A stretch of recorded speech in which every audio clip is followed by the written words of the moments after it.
할렐루야, 걸어가신 하나님 아버지 감사합니다. 오늘 저희에게 생명의 말씀을 허락하여 주셔서 감사드립니다. 아버지 하나님, 나라 정말 어지럽습니다. 말씀도 현재 어지러운 말씀을 보고 있습니다. 우리가 정말 이 말씀과 그리고 생각 모두 하나님의 말씀 앞에 다시금 정리하며 나가기를 원하오니 저희의 생각이 앞서지 않도록 하여 주시고 아버지의 뜻에 살아가는 저희들을 되게 하여 주시옵소서. 감사합니다. 예수님 이름으로 기도드립니다. 아멘. 예, 오늘 하나님의 말씀, 이제 매우 어지러운 상황 속에 있었던 이스라엘 이스라엘 시대의 엘리야 시대를 다루고 있는 말씀입니다. 이 엘리야 시대에 굉장히 대표적인 악녀가 한 명 있었는데요. 그 사람이 바로 이세벨이라는 여자였습니다. 이 이세벨은 당시의 왕이었었던 아합의 처였는데요. 그 아합의 처였던 이 이세벨이 굉장히 얼마나 악독했느냐 하면은 하나님의 세우신 선지자들, 그러니까 지금으로 따지면 거의 목사님이나 전도사님들이겠죠. 그 사람들을 찾아서 골라 죽이고 다녔습니다. 왜냐? 자기가 이방신을 섬겼기 때문이죠. 이방신의 신도로서는 굉장히 열성적인 사람이었었고 하나님의 사람으로 보면 굉장히 악성적이었었고 그 성품 자체도 굉장히 타고난 악자였습니다. 왜냐하면 그 이세벨은 아합이 욕심을 부리고 있었던 그 포도밭을 차지하기 위해서 그 포도밭의 주인을 죽여버릴 정도로 굉장히 잔악한 성정을 가지고 있었기 때문입니다. 이런 잔악한 성정을 가진 사람이 왕의 측근이었고 왕의 옆에 있었고 심지어 왕의 아내였으니 국정이 어땠을까요? 굉장히 어지러웠습니다. 정말 하나님의 뜻이라고는 눈꼽아 찾아볼 수 없을 정도로 굉장히 악성들이 잦아있었고 굉장히 악한 모습들이 팽배했었습니다. 그 대표적인 모습이 바로 오늘 이 본문 말씀에 나와 있는 4절의 말씀. 이세벨이 여호와의 선지자들을 멸할 때에 하나님의 사람들을 골라 죽이고 다녔다는 말입니다. 왜냐? 자기 뜻, 자기 생각, 자기 마음대로 하기 위해서였습니다. 이스라엘이 어떤 나라인지 알았기 때문이죠. 이스라엘은 하나님께서 세우셨던 나라였기 때문에 하나님을 섬기는 사람이 없다면 자기 마음대로 할 수 있을 거라고 생각했었기 때문입니다. 여러분, 이것은 지금 현대에도 일어나고 있는 일입니다. 이것이 비단 나라에만 일어나고 있는 일이 아니라 현대의 사람과 사람 간에도 일어나는 일들입니다. 왜냐? 자기 뜻, 자기 생각, 자기 마음대로 하려는데 그 개인 마음 안에 하나님이 있다는 이유 때문이죠. 그렇기에 그 사람들은 대표적으로 하는 말, 너 교회 가지 마라고 합니다. 이것이 믿는 자들, 믿지 않는 자들과 믿는 자들과 믿지 않는 자의 간에 이런 일만 일어나는 것이 아니라 심지어 믿는 자들 안에서도 이런 일이 일어납니다. 왜냐? 내 믿음이 옳기 때문이야. 내 뜻이 옳기 때문이야. 내 생각이 옳기 때문이야 라고 말하기 때문이죠. 우리의 마음에 무엇이 있습니까? 우리의 생각에 무엇이 있습니까? 하나님이 있는지 마음에 내가 먼저 서 있는지 가만히 생각해 보시기 바랍니다. 나의 마음에 하나님이 계시다면요, 우리는 다른 사람에게 증오를 표하는 것이 아니라 다른 사람에게 내가 옳다고 나아가는 것이 아니라 그 사람이 먼저 하나님의 사랑을 가지고 나아갑니다. 왜냐? 하나님의 본질은 하나님이 사람의 마음속에 생각하신 그 본질은 내가 너를 사랑하노라이기 때문이죠. 이웃사랑, 하나님 사랑입니다. 하나님의 본질은 사랑이심을 기억하시길 바랍니다. 하나님의 사랑하시는 그 모습 안에 나타나는 가장 대표적인 그 모습은요, 바로 이스라엘의 문화 속에서 나타나는 모습들이 나옵니다. 이스라엘 사람들이요, 그 건조한 환경 가운데에서도 객이 오면, 사람들이 오면 그들을 대접하는 문화였습니다. 이것은 그들이 하나님이 백성이기에 다른 사람에게 이웃 사랑으로서 그 정말 척박한 상황 속에서도 나의 것을 나누죠. 이웃을 섬기는 마음이 그들 안에 있었기 때문입니다.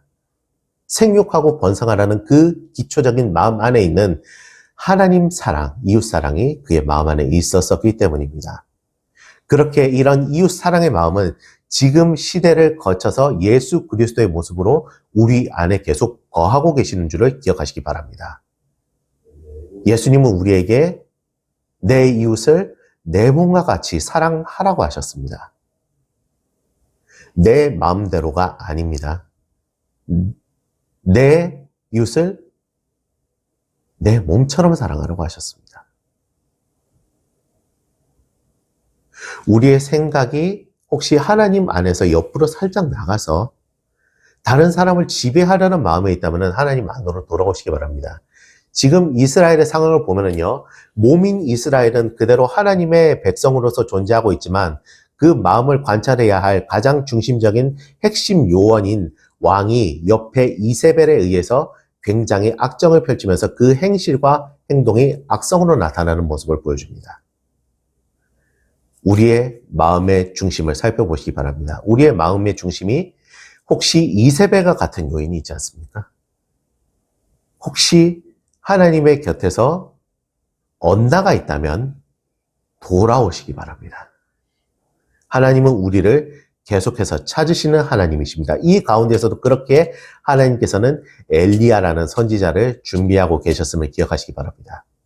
이 18장 후반부에 보면은요, 바로 바알 선지자들과 엘리야의 그 유명한 대결이 나옵니다. 여러분, 하나님을 찬양하는 사람은요, 하나님의 뜻 안에서 하나님께 순종함으로 하나님께서 뜻하시고자 하는 그 섭리를 하나하나 이루어냅니다. 그렇게 오늘 증거되는 이 18절의 말씀은 고난으로 시작하지만 마무리의 부분은 하나님의 영광을 드러내는 부분으로 마무리가 됩니다. 그 대표적인 것이 바로, 잠시만요. 41절의 말씀이죠. 그 대표적인 말씀이 바로 40절의 말씀입니다. 제가 잠깐 저를 잘못 말씀드렸는데요. 같이 읽겠습니다. 40절 시작. 엘리야가 그들에게 이르되 바알의 선지자를 잡되 그들 중 하나도 도망하지 못하게 하라 하매 곧 잡은지라. 엘리야가 그들을 기손 시내로 내려다가 거기서 죽이니라. 아멘. 하나님의 영광이 다시금 드러납니다. 하나님의 뜻이 다시금 엘리야를 통해서 굉장히 팽배하다는 표현은 장대하게 나타나는 부분을 저희에게 보여주고 있는 것입니다.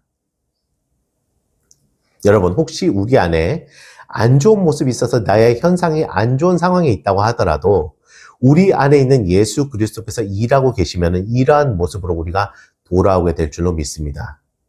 우리 안에 예수님께서 계십니다. 그것을 늘 기억하시고 예수님을 붙잡아 사는 바알 선지자 앞에 엘리야와 같은 그런 하나님의 섭리와 기적이 나타나는 우리의 삶이 되기를 간절히 소원합니다. 여러분, 엘리야라고 하면은 굉장히 대표적으로 생각나시는 그 제자가 한 명 있으시죠? 어떤 사람입니까?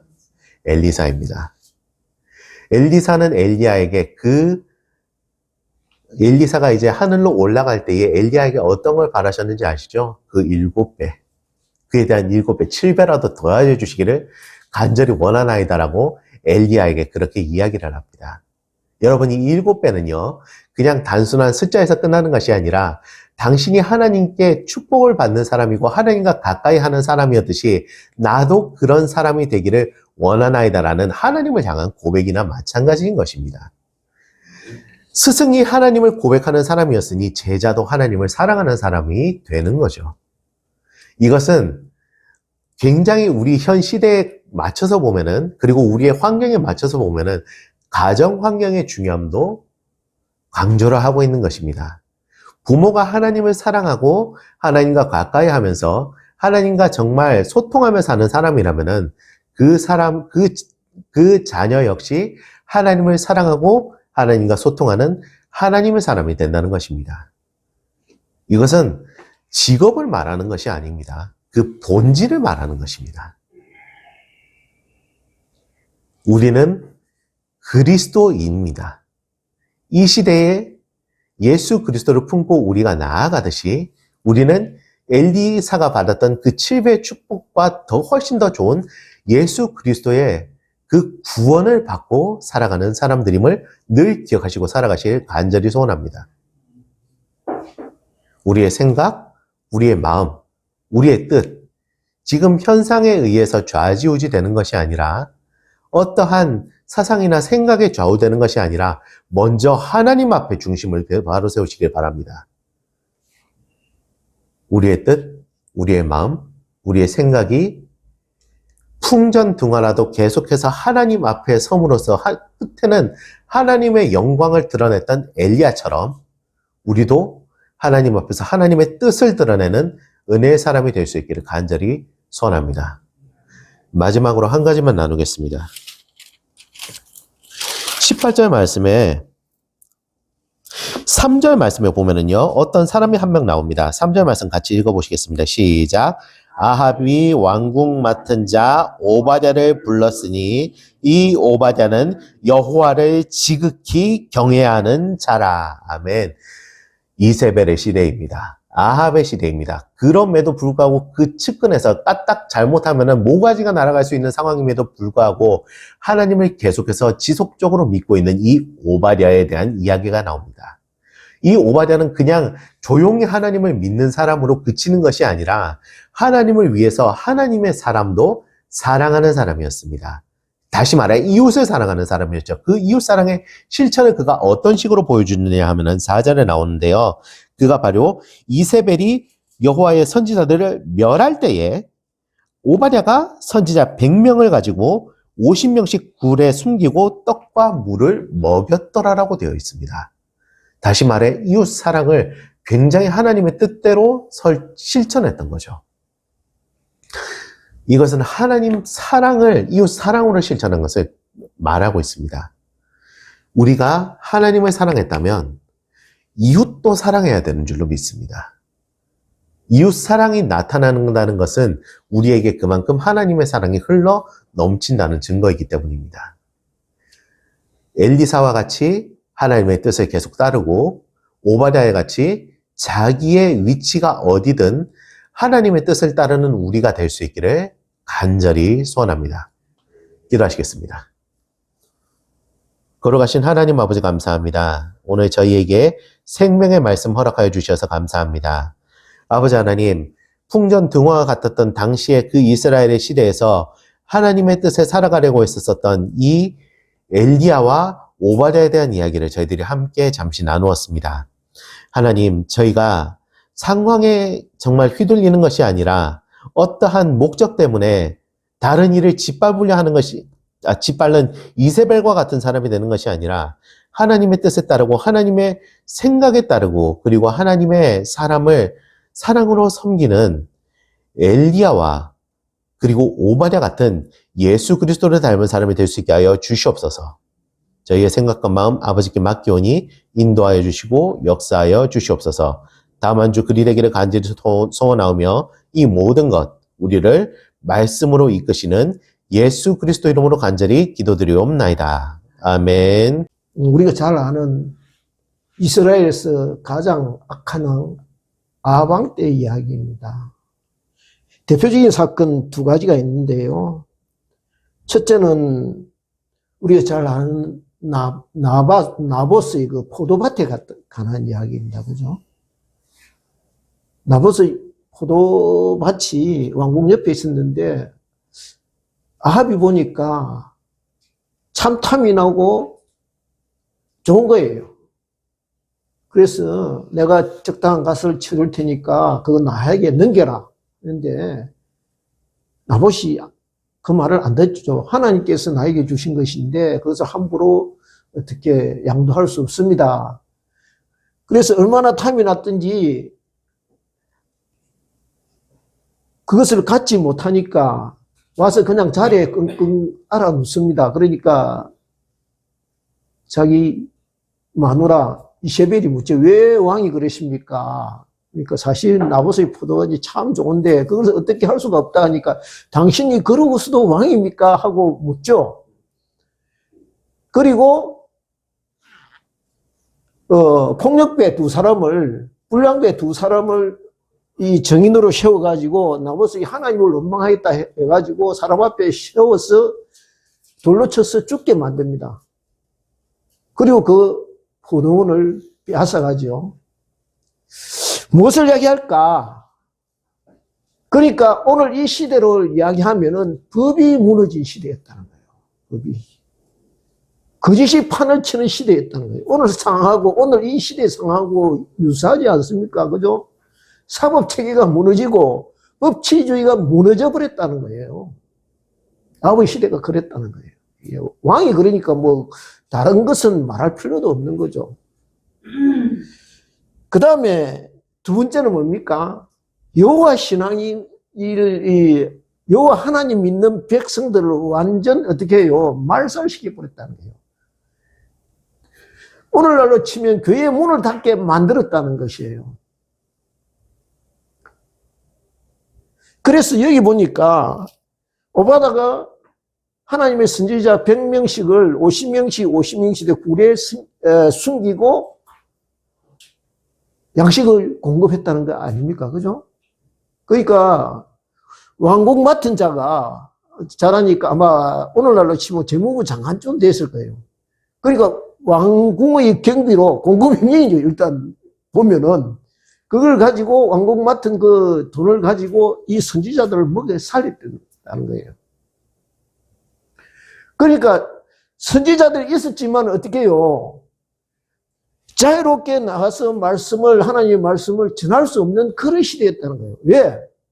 이세벨이 보는 쪽쪽 잡아서 처단하거나 감옥에 가두거나 아예 교회에 오늘날 치면 대못질을 해서 자유롭게 하나님을 섬기고 예배하고 찬양할 수 없게 만들었다는 거예요.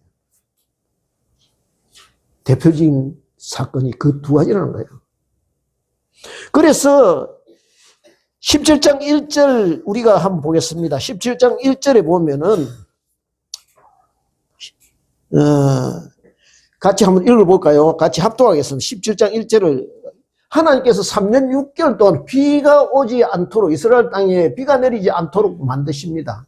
다 같이 17장 1절을 같이 합독하겠습니다. 시작. 길라스에 우거하는 자 중에 히스의 사람 엘리야가 아합에게 말하되 내가 섬기는 이스라엘의 하나님 여호와께서 살아계심을 두고 맹세하노니 내 말이 없으면 수년 동안 비도 이슬도 있지 아니하리라 하니라. 그리고 18장 1절에 보면 이렇게 되죠. 많은 날이 지나고 제3년에 여호와의 말씀이 엘리야에게 임하여 이르시되 너는 가서 아합에게 보이라. 내가 비를 지면에 내리리라. 그렇게 말씀합니다. 3년 6개월 동안 비가 내리지 않도록 하셨다가 3년쯤 되는 그 해에 하나님께서 엘리야에게 나타나셔서 말씀합니다. 너는 아합을 찾아가서 지금 말해라 하는 것이죠. 내가 하는 말을 그대로 전해라 라고 지금 말씀하고 계시는 것입니다. 그런데 여기 보니까 그 기근이 얼마나 심했든지 사마리아 전체에 그때의 사마리아의 기근이 심하였더라 이렇게 되어 있고 2절에 보니까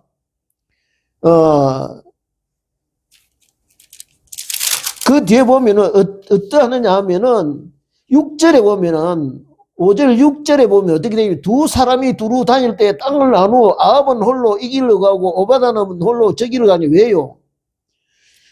기르는 짐승이 다 죽게 생겼으니까 물길을 찾으러 지금 두 사람이 왕하고 왕의 재정을 맡은 오바다라는 이 사람이 나누어서 각자 우리 한번 물길을 한번 찾아보자 하고 찾아 나선 것이에요. 그만큼 땅이 메말랐다는 거예요.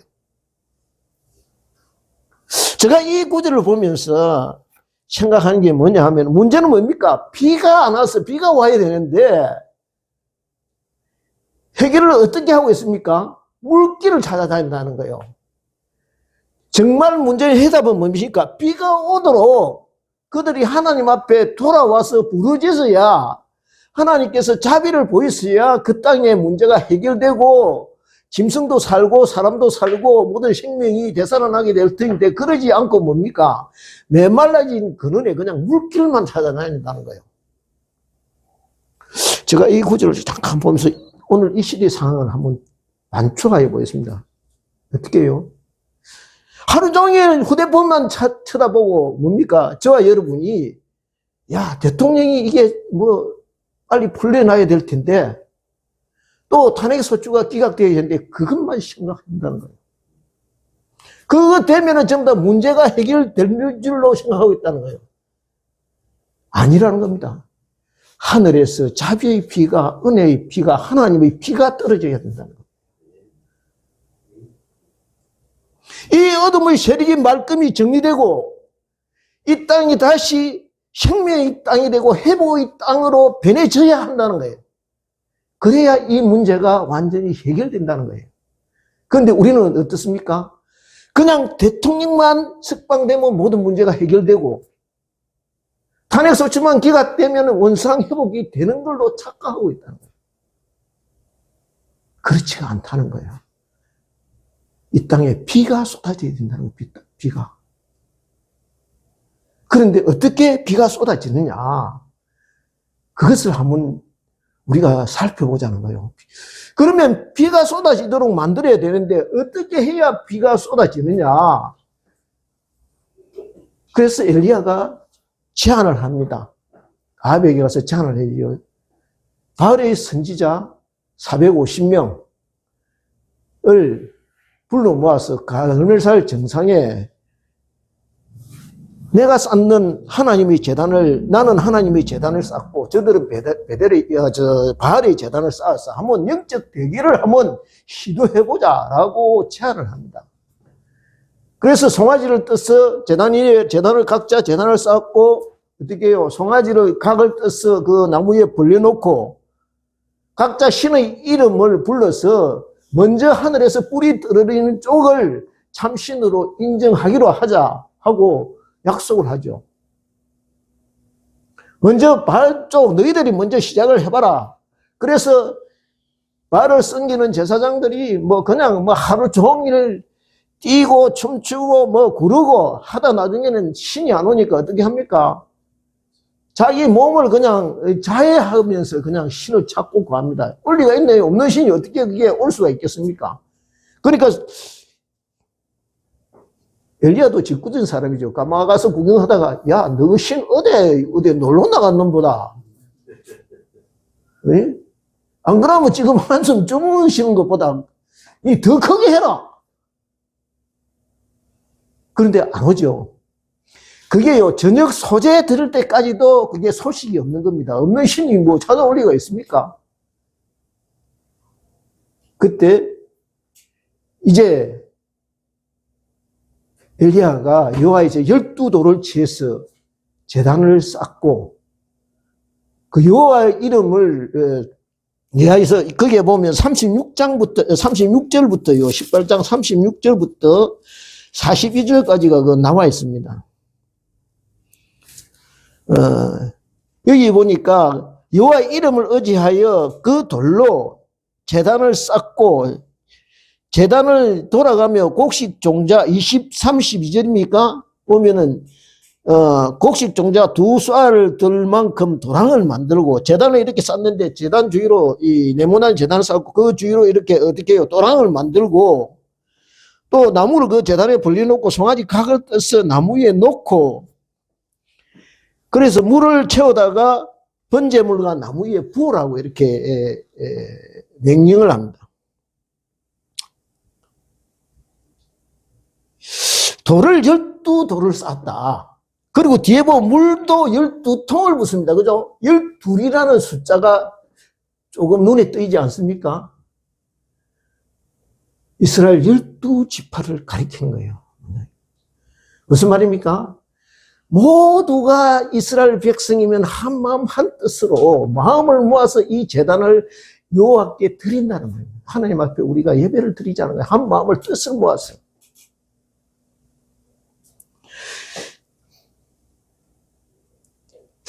그 당시 어떤 때입니까? 물의 그늘자, 물을 찾아 헤맬 때입니다. 어디 물이 있는 데를 찾아서 이렇게 돌아다닐 때 그만큼 물이 귀한 때입니다. 그런데 물을 어떻게 12통이나 되는 물을 떠서 산 위의 정상까지 갈멜산이 제가 몇 미터인지 정확히 뭐지 그 당시에 전부 다 800m 이상 고지 넘었으니까 아마 물 저 밑에 지하에서 이스라엘은 이 우물은요 우리 우물처럼 곁에서 아무데나 이 두레박으로 퍼서 올리는 그런 우물이 아니에요. 지하로 깊숙이 내려가서 깊은 곳에서 두레박을 한점 떠서 돌을 던지면 한 몇 분 내려가다 붕 소리가 날 정도로 그런 우물에서 물을 끼려다가 어떻게 해요? 산 정상까지 올렸다는 것입니다. 그죠? 물 12톤을 그렇게 떠서 날랐다는 거예요. 여름 날씨에 그까지 올라가면 어떻겠습니까? 땀이 비워도 타고 목이 안 타겠습니까? 근데 그 물을 자기가 마시지 않고 어떻게 해요? 하나님의 제단에 먼저 붓는다는 거예요. 무슨 말씀입니까? 저와 여러분의 영혼 깊숙한 곳에서 영혼의 물을, 심령의 물을, 가난한 심령의 물을 뜨다가 어떻게 해요? 하나님의 제단에, 기도의 제단에 붓는 겁니다. 간절한 마음으로, 벌거벗은 마음으로 여기에 송아지에 각을 떴어. 각을 뜨면 어떻게 합니까? 재물을 죽여서 완전 날 것 그대로 올려드리는 겁니다. 저와 여러분이 어떻게 해요? 있는 그대로, 수치스러운 그대로, 상한 모습 그대로 하나님께 예배하는 것을 여기 가르치고 있는 것입니다. 그럴 때 어떻게 합니까? 그러면서 그들이 영혼 깊은 곳에서 떠오른 눈물의 기도를 부어서 그 제단에 붓는 겁니다. 부을 때 어떻게 합니까? 하늘에서 불이 떨어지는 겁니다. 여기에 각을 우리가 죽을 수는 없습니다. 제가 가만히 생각해요. 그러면 우리가 어떻게 내가 죽었습니다 해도 안 되고, 그런데 자기가 죽을 수 있는 거 아닙니까? 그런데 그런 마음으로 우리가 준비된 마음으로 여호와의 제단에 나는 아무것도 아닙니다. 우리는 하나님께서 오직 하실 수 있습니다. 겸손한 마음으로 죽었다 하고 그 제단에 엎드릴 때 어떻게 해요? 하나님께서 우리를 진짜 죽여주신다는 거예요. 그래서 그 뒤에 보면은 37절을 한번 보겠습니다. 같이 읽겠습니다. 시작. 여호와여 내게 응답하옵소서. 내게 응답하옵소서. 이 백성에게 주 여호와는 하나님이신 것과 주는 그들의 마음을 괴롭히심을 알게 하옵소서. 아멘. 그들의 마음을 내가 돌이킵니까? 아니죠. 하나님께서 돌이키신다는 거예요. 하나님께서 돌이키도 우리가 벌거벗은 마음으로 하나님을 예배하고자 하면은, 가난한 마음으로 이렇게 예배 참여하기만 하면 하나님께서 우리의 마음을 돌이켜 주신다는 거예요.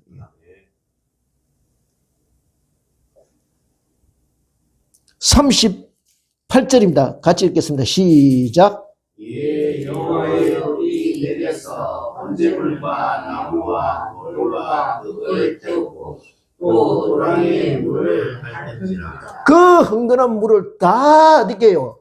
마르게 하신다는 거예요. 마르게 하셔서 재물을 불태우신다는 거예요. 하나님이 기쁘시게 그 예배를 받으신다는 거예요.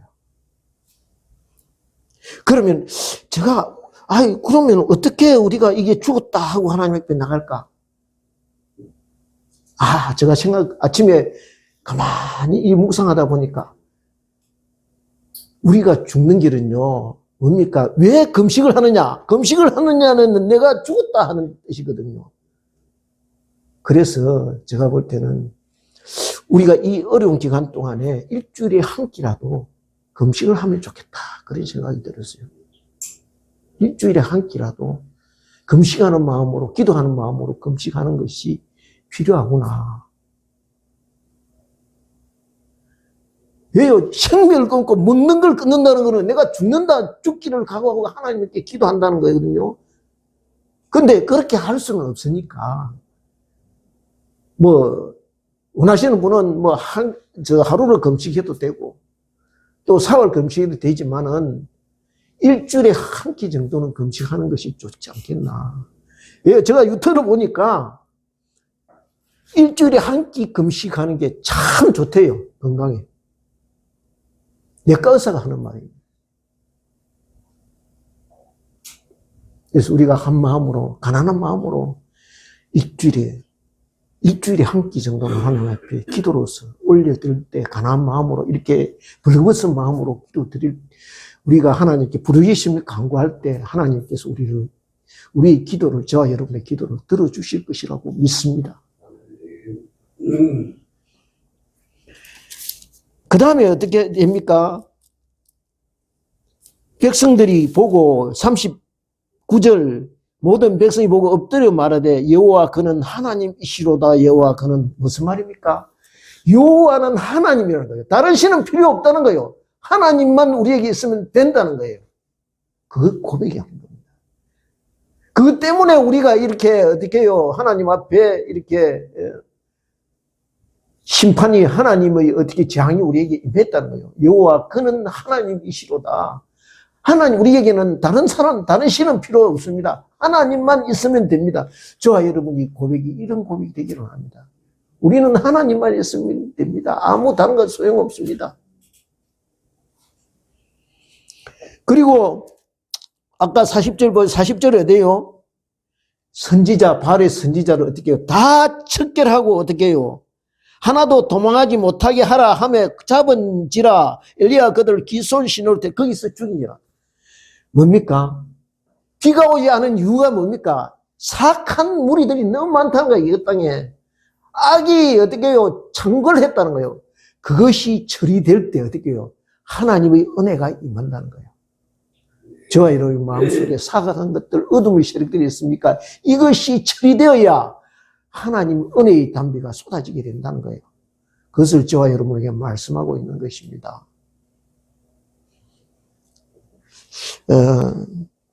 얼마 전에 보니까요, 윤석열 대통령이 구치소에서 김진호 목사님 사인이 든 성경을 구해달라고 해서 지금 읽겠다고 했다는 기사를 여러분 다 보았어요. 알 것입니다. 저는요, 이것을 보고, 여기 보니까 어떻게 해요? 이 다 처리하고 난 뒤 엘리야가 산 게하시한테 이야기해갖고, 너 저 지중해 쪽에 한번 하늘 한번 봐라. 어떻게 해요? 하늘에 7번 가도 아무 소용이 없어요. 그런데 7번째 갔을 때 어떻게 해요? 조그마한 손바닥만한 구름이 올랐다 그랬죠. 저는 이것이요, 대통령이 성경을 읽겠다고 한 이것이 엘리야 시대에 구름이 떠오른 것과 같다고 그렇게 생각해요. 지금 어떻게 해요? 상황이 반열돼 하나님의 은혜가 쏟아질 구름이 지금 조그마한 손바닥 같은 구름이 지금 떠올랐다는 거예요. 그러므로 저와 여러분이 더욱 엘리야처럼 간절하게 기도의 재단에 엎드려서 어떻게 해요? 한 마음으로 부르짖어서 하나님의 자비와 긍휼과 인자와 은혜를 강구하면서 무릎에 이 머리를 박고 기도하듯이 간절한 마음으로 한 마음으로 소리쳐 부르짖어 기도할 때 하나님이 우리에게 응답하여 은혜의 담비로 응답하여 주실 것이라 믿습니다. 모두가 이 땅에요, 하나님 은혜가 임하면 끝장나는 겁니다. 그죠? 그것이 회복되면, 은혜가 회복되면 모든 상황은 종료되는 거예요. 다른 거 우리가 구할 것 없어요. 뭐 대통령 나와봐야 또 있으면, 그 무리들이 있으면 또 마찬가지예요. 또 이것이 계속 악순환이 되풀이 될 거예요. 그런데 하나님의 은혜가 임하면은요, 임해서 어둠의 세력들이 척결되고 메마른 땅이 이게요, 다시 땅이 바뀌고 촉촉한 생명이 싹이 나기 시작하면요, 이 상황은 종료되는 거예요. 자, 여러분이 그러므로 다른 것 말고 주님, 이 땅을 회복시켜 주시옵소서. 이 땅에 다시 생명의 기운이 이렇게 왕성하도록 예수 그리스도의 계절이 오도록 주께서 자비를 베풀어 주옵소서. 한 마음으로 기도하는 저와 여러분 되시기를 주님의 이름으로 축원드립니다. 자, 같이 기도드리겠습니다. 아버지 감사합니다. 주님, 우리를 불쌍히 여겨 주시옵소서. 이 땅을 회복시켜 주시옵소서. 그래야 이 땅에 다시 생명의 기운이 감돌게 하시고 예수 그리스도의 그런 생명의 계절이 다시 왕성한 계절이 올 수 있도록 주께서 은혜를 베풀어 주시옵소서. 모든 무질서하고 혼란스러운 것 다 물러가게 하시고 어둠의 세력이 멸절되게 하시고 그래야 하나님의 나라가 이 땅에 든든히 세워지는 기적의 역사가 일어날 수 있도록 주께서 우리를 붙드시고 함께하여 주시옵소서. 어려움에 처하여 결코 낭망하거나 또 실망하거나 주님 좌절하거나 하지 않게 하시고 하나님 말씀으로 우리가 소망을 얻고 주님 기운을 차리고 다시 일어서서 용감히 주님 저희들이 맞서서 싸워나가는 주님 영적 전사가 될 수 있도록 주께서 우리를 도우시고 함께하여 주시옵소서. 감사드리옵고 예수님 이름으로 기도드리옵나이다.